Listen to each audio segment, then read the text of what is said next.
The faint creak of my front door opening pulled me away from the legal brief glowing on my computer screen. My pen stopped in midair, hovering just above the page. I had not scheduled any visitors. The housekeeper was not due for another 2 days. The house had been silent until that sound, slow and careless, like someone who did not fear being caught. Then I heard footsteps, confident footsteps, and a woman's voice, sharp and annoyed, muttering to herself about violations and rules, as if she was reading from a script she loved. I stood slowly and moved toward the top of the staircase. From there, I could see straight into my kitchen. A woman in her mid-50s stood near my counter, dressed in a burgundy blazer, posture stiff and proud. A shiny HOA badge was pinned to her lapel like a medal of honor. She held a clipboard in one hand and her phone in the other, snapping photos of my cabinets as if she owned the place. She opened one cabinet, frowned, and spoke out loud while writing. "Improper storage of cleaning supplies, $25 fine." I rested my hand on the banister, and cleared my throat. "Excuse me," I said calmly. "What exactly are you doing in my house?" Her body went rigid. She turned slowly, eyes snapping up to meet mine. For a moment, she looked startled. Then her gaze drifted to my shirt, a simple polo I wore around the house, embroidered with a small federal court charity seal from an event weeks earlier. Her fingers tightened around the clipboard. It trembled just slightly. 3 months earlier, I had moved to Riverside Meadows for one reason only. I wanted to disappear. After 20 years on the federal bench, anonymity felt like a gift. I was tired of headlines, tired of security details, tired of every decision being picked apart by strangers. Riverside Meadows promised quiet streets, trimmed lawns, and neighbors who did not know my name. I wanted trees, silence, and mornings without protest signs. At closing, I skimmed the HOA paperwork without concern. Compared to organized crime cases and constitutional battles, how bad could suburban rules really be? That was my first mistake. Her name was Patricia Harrington. I learned it within my first week. My neighbor Stan mentioned her while trimming his hedges with surgical focus. He warned me in a low voice like we were discussing a dangerous animal. He said she ran the HOA like her personal courtroom. I smiled politely and thought he was exaggerating. I should have listened. 2 weeks later, the first violation notice appeared in my mailbox. It claimed my mailbox was 3 and 2 tall. It was not. The second notice said my recycling bins were visible for too long after pickup. They were not. The third cited dandelions in a yard I had just paid professionals to landscape. Each time I responded calmly and politely. Each time the tone of the notices grew harsher. Fines increased. Warnings turned into threats. Then came the unease. Cabinets I was sure I had closed were open when I returned home. Mail stacks seemed shifted. One evening, I found my back door unlocked. I told myself I was tired. I blamed stress, but instinct does not lie. The same instinct that had guided me through decades of dangerous cases whispered that something was wrong. I installed security cameras. On a quiet Tuesday afternoon at exactly 2:17 p.m., the footage captured everything. Patricia walked up my front path, glanced around, and pulled a key from her purse. She unlocked my front door and stepped inside without hesitation. No knock, no pause, like she belonged there. The key came from the emergency lockbox installed for first responders, one she had access to as HOA president. For 43 minutes, she walked through my home. She photographed my refrigerator, my pantry, my books. She muttered about fines as she moved, writing notes like a critic reviewing a bad restaurant. I did not confront her. I waited. 2 days later, right on schedule, she returned. This time I was home. She stood in my kitchen again, critiquing my pasta brand under her breath when I stepped onto the staircase. "Patricia Harrington," I said, my voice steady. "You are trespassing." She spun around and clutched her clipboard to her chest, her chin lifted, blazer straightened like armor. "I have authority," she snapped. "It is clearly outlined in the bylaws." I walked down the last step and met her eyes. "External inspections with notice." I said, "What you did was break into a private residence. That falls under state criminal code, not HOA guidelines." Her confidence flickered. I did not break in, she said. I used a key. Yes, I replied calmly. A key from an emergency lockbox meant for first responders. You misused it for personal inspections. That is criminal trespass, possibly fraud. I held up my phone and tapped the screen. The video played clearly. Patricia unlocking my door. Walking through my home, photographing everything like a tourist in a museum. I have 3 recordings, I continued. 3 unlawful entries, each one a Class A misdemeanor. Her clipboard slipped from her fingers. Paper scattered across my kitchen floor. You cannot prove anything, she said weakly. I am the HOA president. Your authority does not extend inside people's homes, I replied. And before this goes any further, I should introduce myself properly.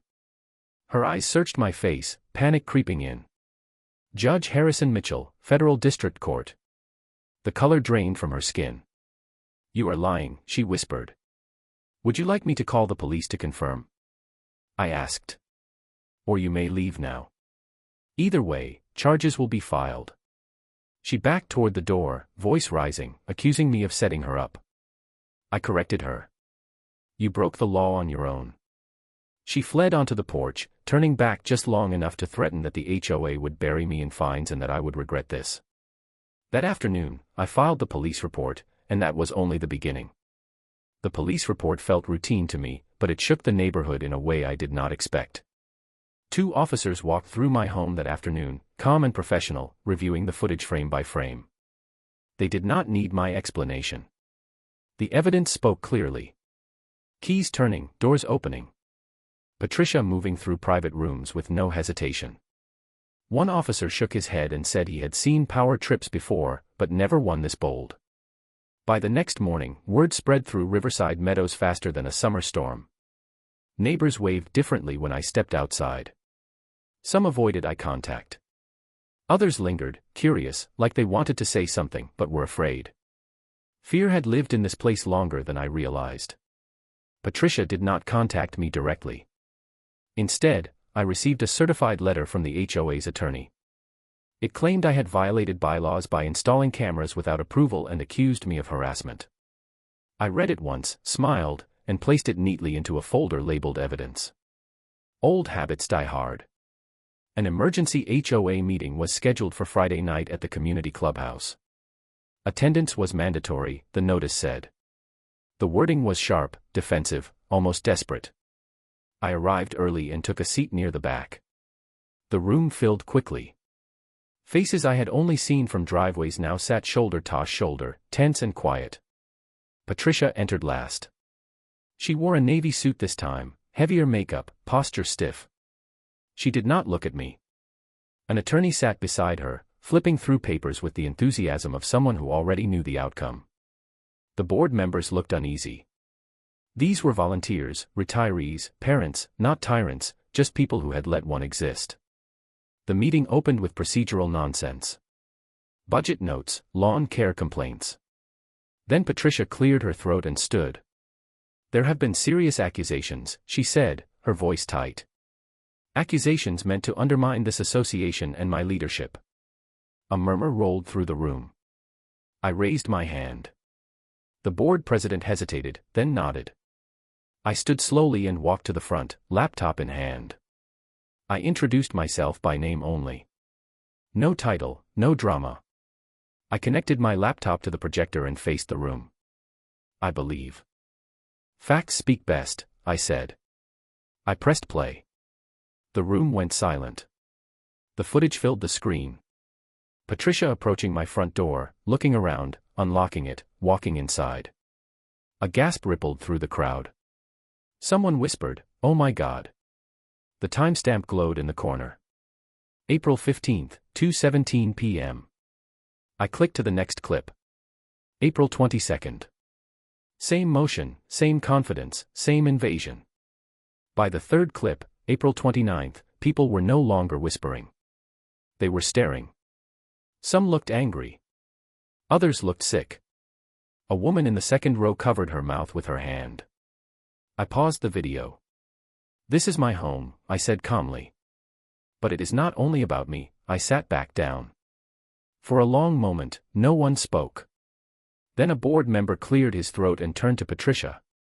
"Did you enter residence homes without permission?" Patricia stood frozen. Her attorney whispered something urgently. She swallowed and spoke. "It was for compliance inspections." "That is illegal," another board member said flatly. The room erupted. Hands shot up. Voices broke through years of silence. A man stood and said she entered his garage. A woman cried and said her bedroom was photographed. Another neighbor said Patricia had notes on their medicine cabinet, on their food, on their children's rooms. Each story peeled back another layer of fear. The board called for order, but the truth was already loose. It could not be put back. The vote happened quickly. No speeches, no defense, unanimous removal. Patricia sat down slowly, her face pale, eyes darting around the room like she was searching for escape. Her attorney packed his briefcase without a word. That meeting did not end the night. It started something larger. Within days, detectives began contacting homeowners. Statements were taken, phones were checked, locks were changed. What began as an HOA abuse case became a criminal investigation with real weight. Patricia was arrested the following week. I watched from my porch as she was escorted into a patrol car, still shouting about property values and standards. The neighbors watched, too. This time, no one looked away. The trial came faster than expected. The evidence was overwhelming. Video, witnesses, her own notes. She pleaded not guilty, clinging to the idea that authority excused everything. It did not. I sat in the courtroom as a spectator, not a judge. That felt important. When the verdict was read, guilty on all counts, the room exhaled as one. At sentencing, the judge spoke plainly. "You abused a position of trust. You violated the sanctity of private homes. Power does not grant permission. 18 months in state prison, restitution, probation." As she was led away, Patricia screamed about rules and order, about how no one appreciated what she had done. The doors closed behind her, and the sound echoed like an ending. Riverside Meadows changed after that. People talked again. Kids played longer outside. Curtains stayed open. The silence that once felt tense now felt calm. For the first time since I moved in, I slept with the windows open. And I finally understood what peace really sounded like. Life in Riverside Meadows did not snap back overnight. Fear does not leave that quickly. For weeks after the arrest, people checked their locks, paused before opening doors, and watched unfamiliar cars a little too closely. But something important had changed. The fear no longer controlled them. It was finally named, exposed, and removed. The HOA board dissolved and reformed under new leadership. This time, no one wanted power. They wanted balance. Meetings became short and calm. No threats, no surprise notices, just neighbors talking like neighbors should have been doing all along. The emergency lock boxes were rekeyed and access strictly limited. Policies were rewritten with clear boundaries. For the first time, the rules made sense. Neighbors started stopping by my porch. Not to complain, to thank me. An older couple brought cookies and said they had lived in fear for years. A single mother admitted she used to hide in her bedroom when Patricia knocked. A man down the street said his teenage daughter stopped sleeping well after a room had been photographed. Each story carried the same weight.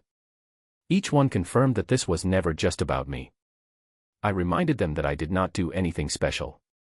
I only did what anyone should do when a line is crossed. But deep down I knew why it mattered that I stayed calm and patient. Power feeds on panic. It starves when faced with facts. Patricia never returned to Riverside Meadows. The house she once ruled from went up for sale quietly. No sign, no open house balloons. It sold below market value. No one seemed surprised. Some things lose their shine once the truth sticks to them. I stayed. I planted new trees in the backyard. I learned neighbors' names. I walked in the mornings without looking over my shoulder.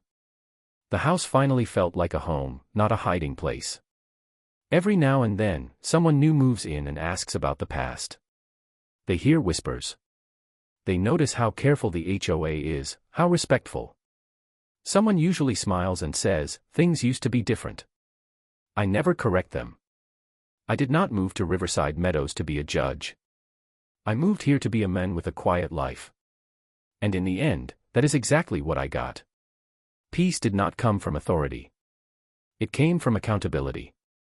And sometimes the strongest decision you can make is simply refusing to be intimidated. Riverside Meadows is quiet now. The good kind of quiet.